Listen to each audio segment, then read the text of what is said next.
चलते चलते में आपका स्वागत है। मैं हूं शेखर गुप्ता पुणे में, और अगर मैं कहूं कि मैं कल्याणी फोर्ज के प्लांट में हूं तो बात बिल्कुल पूरी तरह से एक्यूरेट नहीं होगी, क्योंकि मैं कल्याणी फोर्ज के अंदर कल्याणी स्ट्रेटेजिक सिस्टम्स यानी कल्याणी के जो सुरक्षा के सामग्री बनाते हैं या रिसर्च करते हैं उस एरिया में हूं। और मेरे आज के मेहमान Baba Kalyani, chairman Kalyani Forge. Again Baba Kalyani, अगर मैं बोलूं कि आप भारत फोर्ज एंड अगर मैं आपको बोलूं कि आप भारतीय कॉम्प्लेक्स मैन्युफैक्चरिंग के पितामह हैं तो वो भी काफ़ी नहीं होगा, क्योंकि आप बहुत, मैं समझूंगा, थिक स्किन भी हैं कि एक ऐसा एरिया जिसमें कभी प्राइवेट मैन्युफैक्चरर को नहीं आने दिया, जो कि सुरक्षा है, उसमें आप कोशिश करते ही रहते हैं। और अब आपने ये 155 मिलीमीटर की तोप बना दी है जो बोफोर्स का मुकाबला करेगी जी, और अभी ट्रायल के लिए जा रही है जी। ये हमने करीबन अभी 2.5 साल हो गए इसके ऊपर काम हमने शुरू किया। एक तमन्ना थी कि इंडिया में आज तक कोई गन नहीं बना सका, तो हमने सोचा कि ये क्या चीज़ है। एक्सेप्ट ऐसा मत कहिए, क्योंकि सारे यूपी बिहार में हम कट्टे बनाते हैं वो बड़े सस्ते और एफिशिएंट होते हैं। तो हमने सोचा इसको ये चैलेंज ले ले और कुछ करके दिखाए। हाँ। इस हौसले से हमने ये शुरू किया, पर ये काफ़ी आसान हो गया। 18 महीने के बाद हमारी गन तैयार हो गई। हमने डिफेंस एक्सपो में इसको एग्जिबिट किया 2 साल पहले। जी हाँ, मैंने देखी उस समय वहाँ दिल्ली में। और अभी ये ट्रायल के लिए जाने वाली है, तो इसके ट्रायल के लिए कहाँ जा रही है? अभी तो ये शायद जबलपुर जाएगी, जहाँ बैरल की फायरिंग होगी। तो ये बैरल टेस्ट होगा। बैरल है, ये ले जाया जाए। ये जो आपका बैरल है, ये हर तरह के एम्यूनेशन को फायर कर सकता है? हाँ, ये हर तरह का एम्यूनेशन फायर कर सकता है। ये राइफल्ड बैरल है, ये 52 कैलिबर का बैरल है। जो हमारी पहली बोफोर तोप आई थी वो 39 कैलिबर थी। हाँ, लेकिन 155 बोर सेम बोर की थी। और 39 कैलिबर 39 कैलिबर थी, तो आप समझे कि इससे करीब 3/4 उसकी लंबाई होगी। हाँ, तो उससे होता क्या है कि जैसे आपकी लंबाई बढ़ती है तो आपकी रेंज बढ़ती है। आप ज़्यादा रेंज की एम्यूनेशन उसमें डाल सकते हैं, और 39 कैलिबर में आपकी रेंज होगी 27 किलोमीटर्स, 29 किलोमीटर्स। इसमें आपकी नॉर्मल रेंज होगी 41 किलोमीटर्स। और इसके अंदर जिसको हम कहते हैं गाइडेड एम्यूनेशन, स्मार्ट म्यूनिशन, सब डाल सकते हैं। सब डाल सकते हैं। रॉकेट असिस्टेड एम्यूनेशन डाल सकते हैं। पर आप तो भारत में तो आप ट्रायल कर नहीं सकते। प्रॉब्लम ये चाहे है आप भारत फोर्ज हैं। नहीं, प्रॉब्लम ये है कि भारत में आज कोई भी डिफेंस के लिए कुछ भी चीज़ आप बनाइए जिसमें एम्यूनेशन करके आपको टेस्ट करना है, तो ये सिर्फ गवर्नमेंट कर सकता है। या प्राइवेट सेक्टर में या प्राइवेट टेस्टिंग ग्राउंड्स, ऐसी कोई सुविधा यहाँ नहीं है। एम्यूनेशन भी आपको नहीं मिलता। एम्यूनेशन में नहीं मिलता। वेरएज आप कोई भी दूसरे देश में जाइए, साउथ अफ्रीका में जाइए, इजराइल में जाइए, यूरोप में जाइए, सिंगापुर में भी जाइए, कहीं भी, वहाँ काफ़ी प्राइवेट फायरिंग रेंजेस हैं।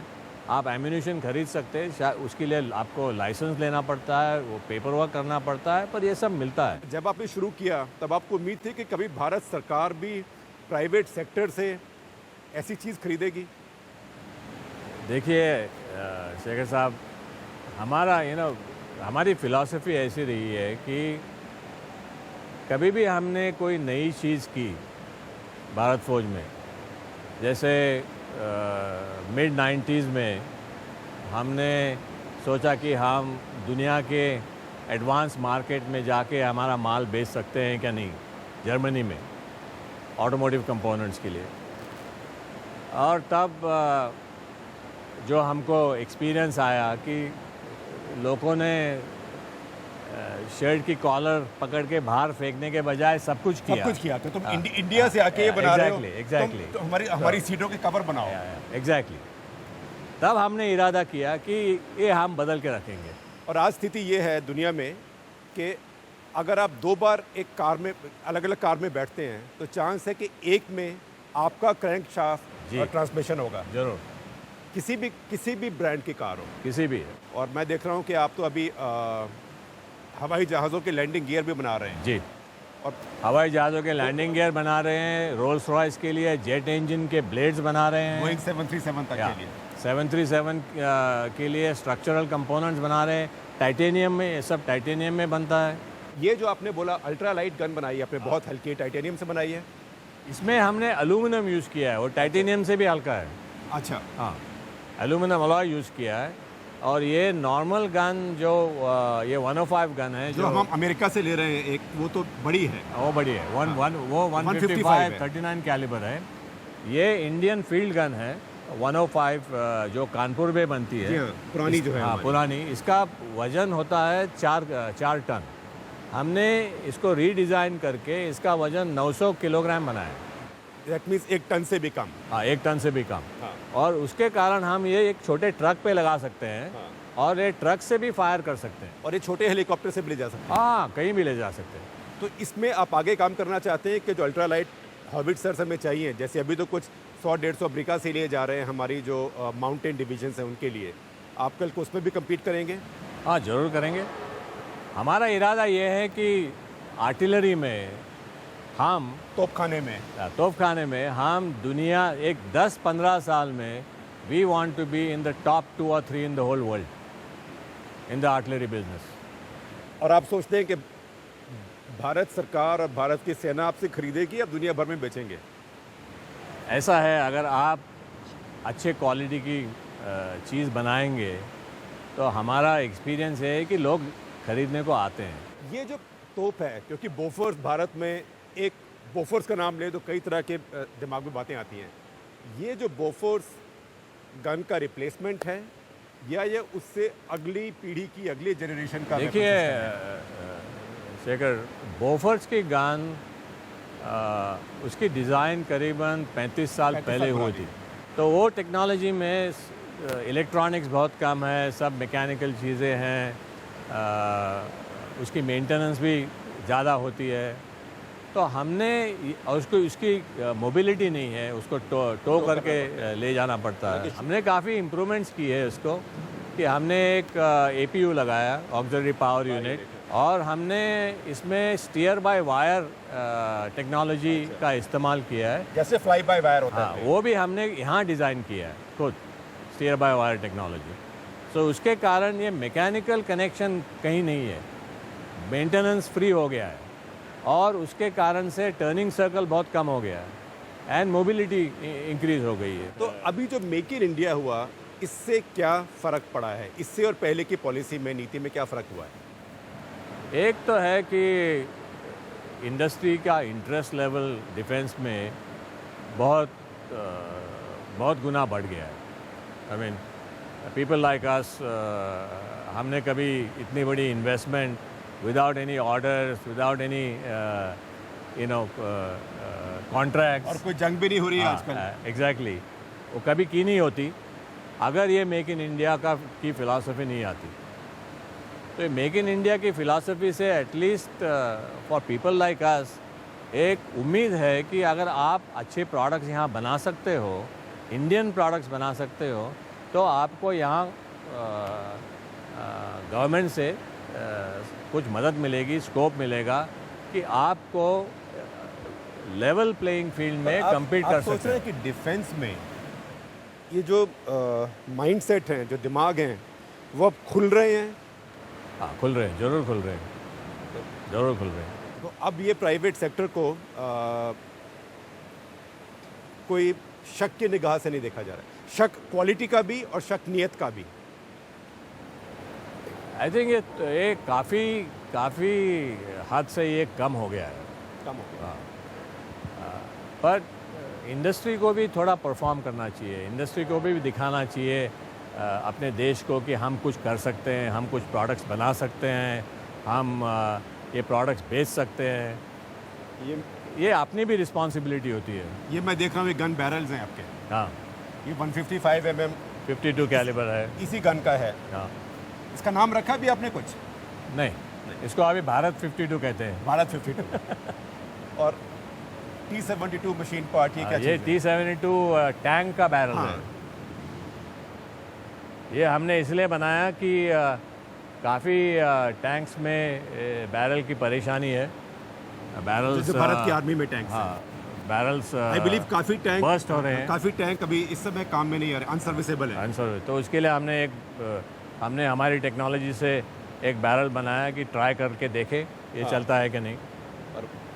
उन्होंने कहा या अपने आप ही बना दिया? हमने अपने आप ही बनाया।